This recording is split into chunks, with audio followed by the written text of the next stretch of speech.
Beyond the Gates spoilers tease that Martin's secret is about to come to light, and it won't be simple. At first glance, Martin is just another troubled man with a past he tries to bury. But the truth runs deeper into the cracks of guilt, justice, and the kind of vengeance that doesn't knock, but breaks down the door. Martin had tried for years to suppress the memory of the crash.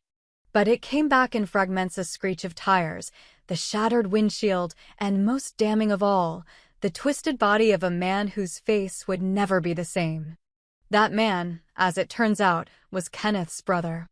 What had once been a drunken night that Martin wrote off as an unfortunate accident slowly unraveled into something far darker.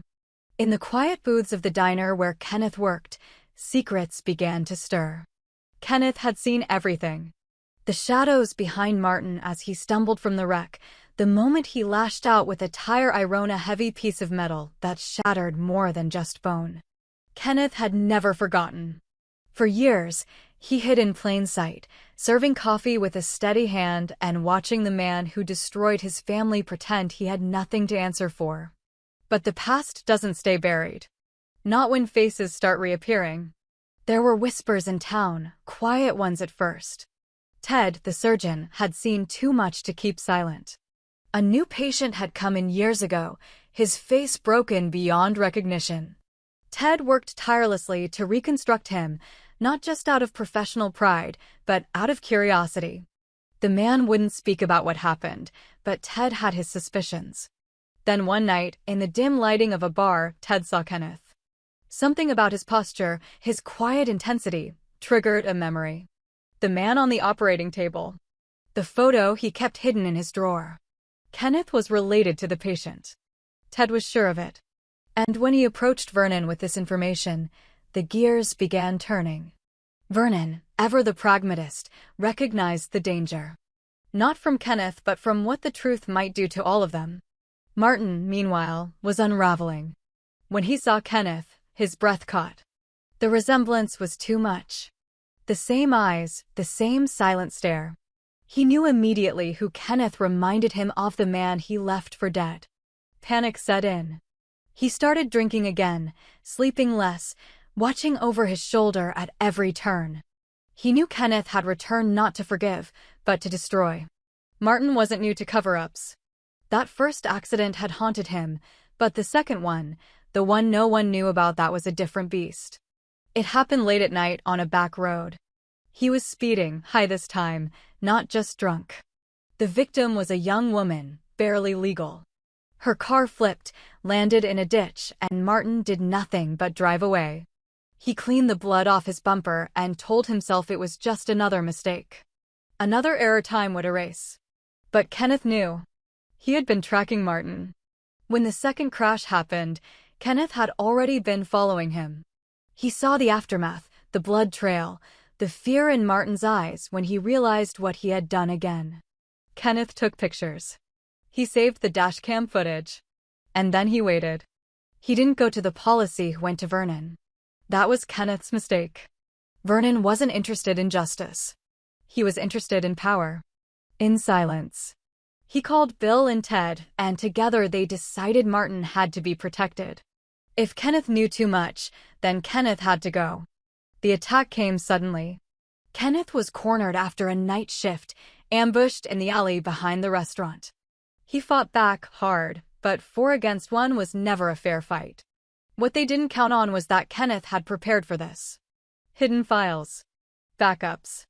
A letter addressed to the media, detailing everything of face reconstruction, the crash, the evidence. He knew Vernon would try something. But he didn't expect Ted to falter.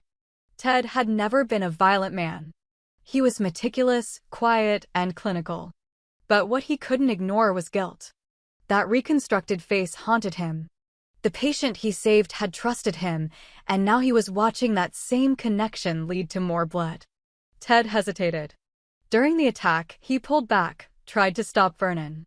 Bill noticed and turned on him. Suddenly, the group fractured. The loyalty wasn't as deep as they thought.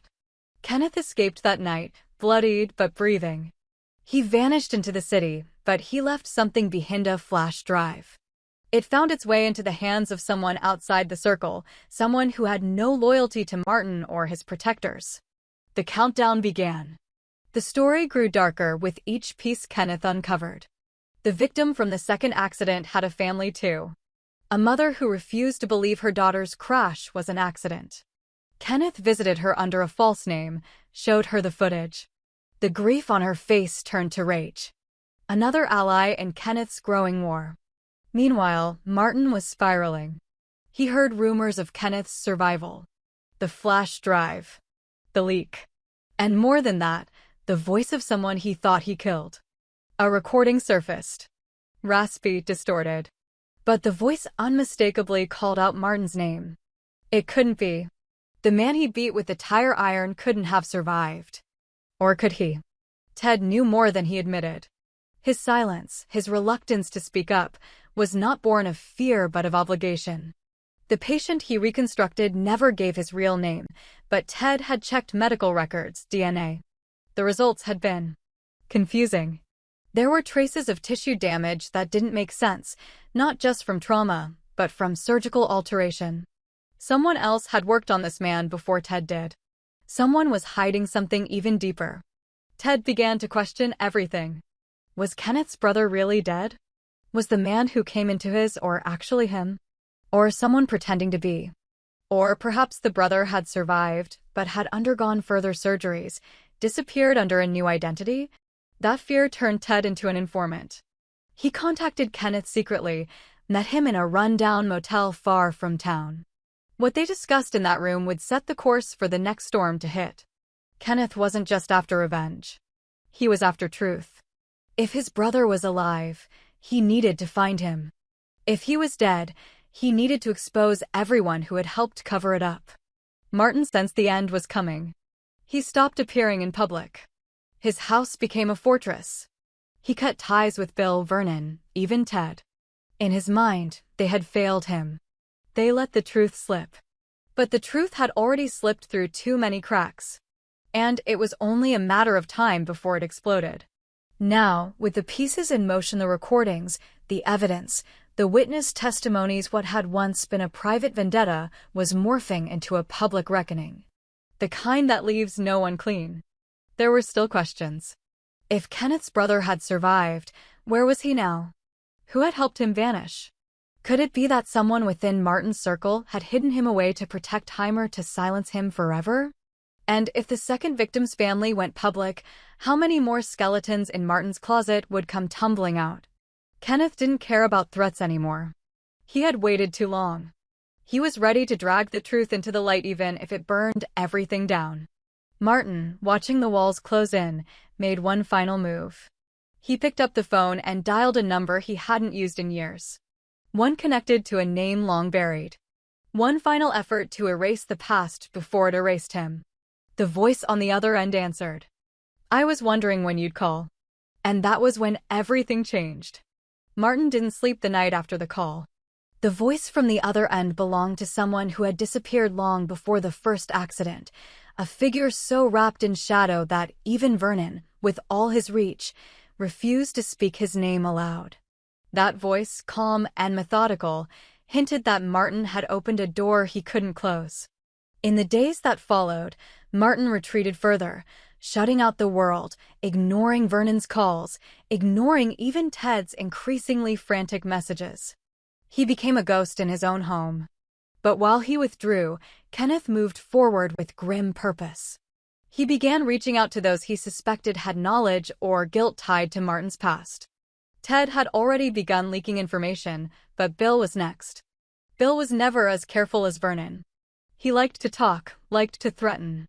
Kenneth approached him not with threats, but with the copy of the drive, a printed image of the second victim, a list of names and dates. Bill laughed at first, then stopped when Kenneth showed him a photo of the wrecked car from the second crash. The angle, the clarity, the timestamp, it left no doubt. Bill hadn't expected Kenneth to have evidence that solid. Bill went to Vernon the next day, sweating and stammering, demanding they do something.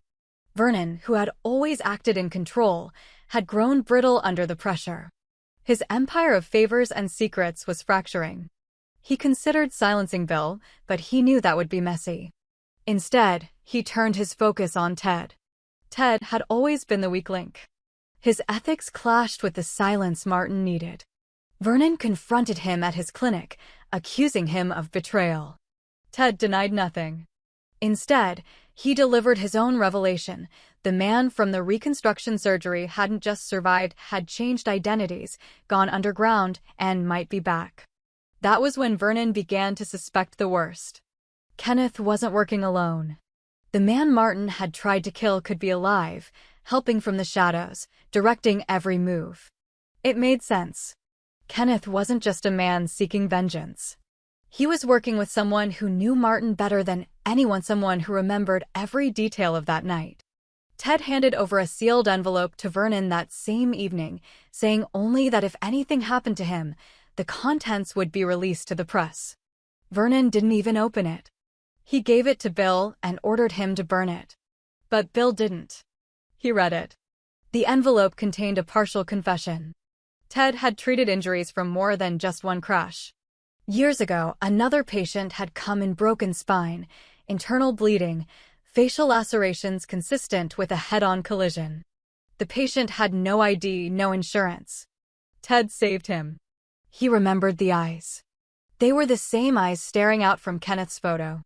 Bill pocketed the letter, unsure of who he feared more, Vernon or the ghost of Martin's sins. Meanwhile, Kenneth went back to the woman from the second crash. Her name was Elise. She hadn't just lost her daughter in the crash, she had lost everything. Her marriage had collapsed, her home foreclosed, and all she had left was a room full of case files no one had read. Kenneth gave her the video. The moment she saw the headlights in the footage, the panic in Martin's eyes as he fled the scene, something inside her shifted. She agreed to go public. They planned the release carefully, local press, then national. Names. Dates. Witnesses. Kenneth lined up every piece. But the one thing he couldn't predict was Vernon's next move. Vernon went to Martin's house. He found him alone, paranoid, half-mad. Martin had pinned photographs to the walls, strings connecting faces: Kenneth, Elise, Ted, Bill. He had notebooks full of ramblings, alternate versions of the story where he wasn't to blame. He spoke in fragments about the first crash, about the way Kenneth's brother looked at him before the tire iron fell, about how that look haunted him. Vernon listened, then offered a solution. One last accident. A fire. A disappearance. Martin could leave, start over. But Martin refused. He knew it was too late. They had seen too much. And then he said something that stopped Vernon cold. I saw him. The one I thought I killed. He walked past me last week. Didn't say a word. Just smiled. Vernon left in silence. That night, Bill disappeared. Ted received a package 2 days later.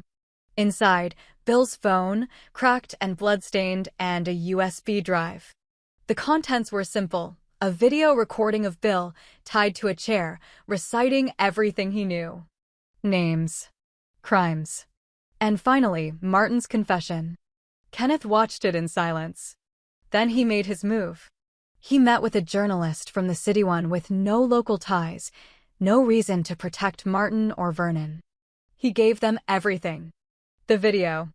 The photos. Elise's testimony. Ted's surgical records. And one final piece, a letter, handwritten, from his brother. It was dated after the crash. Proof that he had survived. The journalist published the story 2 days later. Headlines exploded. Martin's name trended for the worst reasons. And as the media frenzy grew, Vernon vanished. His house was found empty, his phones disconnected. Ted went public next. He gave a press statement, admitted to the surgery, to the silence, to the guilt. But he also named Vernon. Named Bill. Named Martin. Kenneth didn't stop. He launched a civil case. Elise joined. Other victims came forward. People Martin had hurt, manipulated, paid off. The courtroom filled with decades of rot. But the trial wasn't the end. On the final day of proceedings, as Martin sat pale and silent at the defense table, a figure entered the room. Hooded. Quiet. sat in the back row. Martin saw him. Stared. Eyes wide. He whispered something to his lawyer. The lawyer turned, but the figure was gone. That night, Martin tried to hang himself in his cell. He failed. Guards found him shaking, muttering about eyes in the dark, about a man who wouldn't stay dead. In the aftermath, Kenneth received a letter. No return address. Inside was a photo. 2 boys, one with a crooked smile, the other with a scar above his eye. On the back, 4 words were written in block letters. It's not over yet. Kenneth knew that face. The scar. The eyes. His brother was alive. And he wasn't done yet.